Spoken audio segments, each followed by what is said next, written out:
Agora vamos para um trabalho administrativo com um mercado gigante, que é o INSS.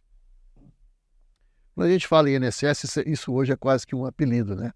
Porque o INSS, Instituto Nacional da Seguridade Social, foi uma autarquia, né? Em 2007 houve uma fusão, né? Com a criação da Receita Federal do Brasil. Então essa lei de 2007 estabeleceu uma fusão de modo que hoje essa contribuição previdenciária, que a gente ainda leva o apelido de INSS, a contribuição previdenciária, está sob a administração da Receita Federal do Brasil. E se ela tiver sido recolhida acima do teto, o que é uma situação comum, né? Vamos ver a fundamentação jurídica desse trabalho. Vamos pensar aqui, primeiramente, nos trabalhadores submetidos a CLT, contrato formal de trabalho, né? Carteira assinada e tudo mais. As alíquotas da contribuição previdenciária variam numa progressão, numa tabela, de 7,5% até 14%, conforme uma tabela que está na Portaria Interministerial número 27, né?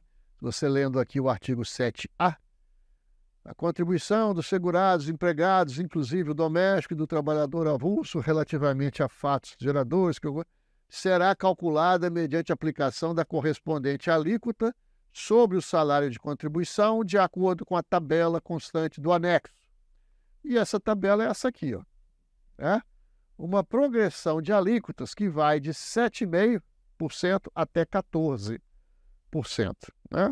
Aqui você vê a tabela por inteiro com a parcela a deduzir, as alíquotas variando de 7,5% até 14%. 14% é a alíquota mais alta que incide sobre essa última faixa, que vai até o teto.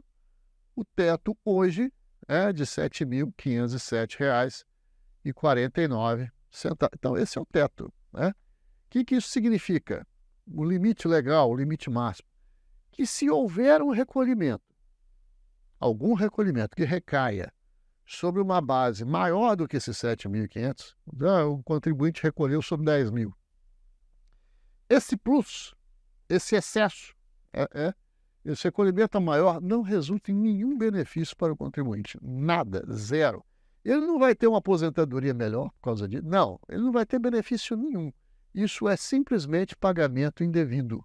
O contribuinte tem que recolher sobre uma base de até 7.500 e mais do que isso é pagamento indevido. E onde houver pagamento indevido, nós vamos trazer esse dinheiro de volta para o caixa do cliente. Okay? Se é um profissional liberal, ou seja, um contribuinte individual autônomo, ele recolhe uma alíquota de 20% sobre o valor que está compreendido entre o salário mínimo e o teto, que é R$ 7.500 e poucos reais, R$ 7.507,49. Né? Então, a base de cálculo está entre o salário mínimo e o teto para o profissional liberal. Um médico que exerce a sua profissão como pessoa física liberal, 20% sobre essa base. Como a gente pode ver aqui na Lei Básica da Previdência Social, que é a Lei 8.212, de 91, a alíquota de contribuição do segurado contribuinte individual é de 20% sobre o respectivo salário de contribuição, 20% de alíquota. E a terceira situação é daquele profissional que se pejotizou, isso hoje é uma situação muito comum, ele se tornou uma PJ, né? E como dono, sócio de uma PJ, ele recebe um prolabore. E esse prolabore, que é oriundo da PJ, na qual ele é sócio, nesse prolabore ele recolhe uma alíquota fixa de 11%, até o limite do teto. Né? Se o prolabore for R$ 10.000, ele vai recolher 11% até os 7.500. Tá? Pois muito bem, você pode ver aqui, né? O prolabore no artigo 13, né? Parágrafo 1º, correspondendo a 11% do total da remuneração paga, observado o limite máximo, que é o teto. Okay? E qual é esse teto? Aqui na Portaria 27, Portaria Interministerial 27. salário de contribuição, ele não pode ser inferior ao salário mínimo e nem superior a esse valor aqui, R$ 7.507,49. Então, esse é o teto, né? Esse é o teto da contribuição previdenciária para a pessoa natural, pessoa física. E como é que acontece esse fenômeno de um recolhimento acima do teto, ou seja, um recolhimento indevido? Essa imagem aqui é muito ilustrativa, bastante didática de como esse fenômeno acontece. Você está vendo ali um médico. Mas esse trabalho é só para médico? Não, esse trabalho é para qualquer profissional. Mas o médico é um cliente muito frequente desse trabalho, bastante frequente, né? Ele está muito ocupado, dando plantões, trabalhando em vários hospitais, em várias clínicas, não tem tempo de se preocupar com a sua vida financeira, etc. Então, esse médico ali exerce 3 atividades. Ele pode ser CLT, numa determinada entidade, ele pode exercer trabalho como profissional liberal para outra, né? Aqui é a tabela, aqui é 20%. E ele pode ter se pejotizado para prestar serviço no hospital, recebe um prolabore, aqui 11%. Né? E somando toda essa remuneração, ele pode ter recolhido, né, acima da base de cálculo legal, acima do teto, em seu CPF, fazendo esse recolhimento indevido para a Previdência Social. Né? O que ele deveria ter feito, mas não fez?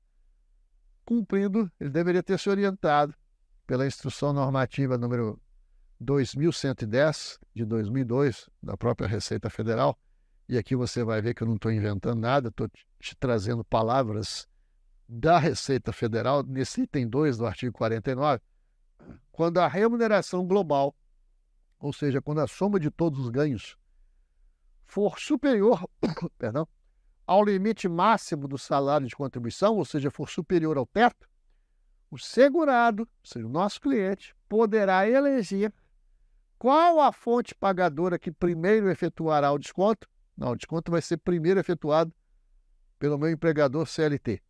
Ok? Cabendo as que se sucederem, nas seguintes, né?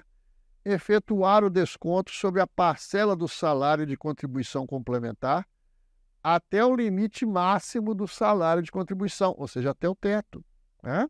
Observada a alíquota determinada de acordo com a faixa salarial correspondente à soma de todas as remunerações recebidas no mês. Ok? Então, por exemplo, um médico, um professor, tem um emprego de R$5.000 e outro emprego de R$5.000, 10 mil no total, ele vai recolher sobre 10 mil? Não, ele vai eleger o primeiro emprego, ó, aqui recolhe primeiro, recolhe sobre os 5 mil, e aqui nesse segundo recolhe sobre a diferença entre 5 e 7,5, ou seja, nesse segundo vai recolher sobre 2,5 e não sobre os 5. Né?